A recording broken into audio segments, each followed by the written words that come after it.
Il est 13h21, c'est parti pour le Sun Trip 2018. Les concurrents de ce défi à vélo électrique alimenté à l'énergie solaire ambitionnent de relier la France à la Chine. Nous les avons rencontrés entre Lyon et Chamonix, les étapes françaises du périple. C'est un reportage de France 3 Rhône-Alpes Auvergne.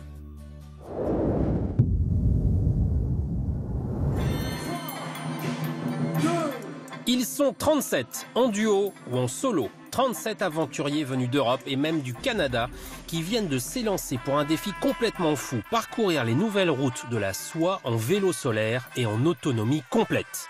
Après le Kazakhstan, la Turquie et les Alpes, cette nouvelle édition du Sun Trip a vu loin relier Lyon à Canton en Chine, soit près de 13 000 km à la force des mollets et de l'énergie solaire.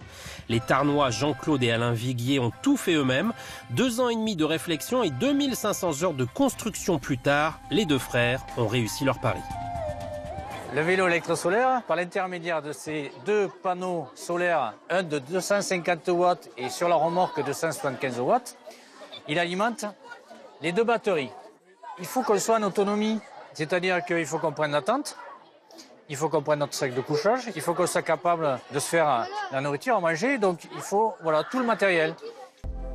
Mais le coup de pouce du soleil ne résout pas tout et l'effort doit être constant. Ah oui, tout le temps, on est obligé de forcer comme un vélo normal. Sauf qu'avec l'assistance électrique, on va plus vite qu'avec un vélo normal. Aller plus vite, c'est aussi parcourir chaque jour de plus grandes distances. Si Paul, installé dans ce qu'il appelle sa chaise longue, mise sur 150 km par jour parce qu'il aime prendre son temps, d'autres comme Eric se sont fixés des objectifs plus ambitieux. S'il y a du grand soleil, on va faire 300 km. Si la route est pas compliquée, il y a moyen de faire 300 km dans la journée. En montée, si on a les batteries pleines, il faut mettre l'assistance à fond. Et ça efface la montée. On monte tranquille, mais on peut monter à presque 20 km/h. Il faut donc bien gérer le stock d'énergie produit en roulant. Au-delà de la simple aventure, ce Sun Trip est aussi une excellente démonstration des progrès de l'énergie solaire. Pas étonnant donc que Roland Jourdain ait accepté de parrainer l'édition 2018. Le navigateur a rejoint les cyclistes du Soleil lors de la dernière étape en France, à Chamonix.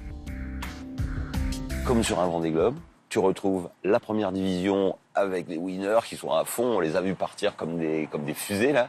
Et puis les aventuriers, moi je suis spécialement amoureux de Françoise, une jeunette de 70 ans, Françoise qui va faire le trip. Ce qu'on entend par développement durable, c'est d'abord le mieux vivre ensemble. Et là, ils vont faire quoi? Ils vont se débrouiller avec des gens et dans des endroits complètement inconnus, complètement improbables.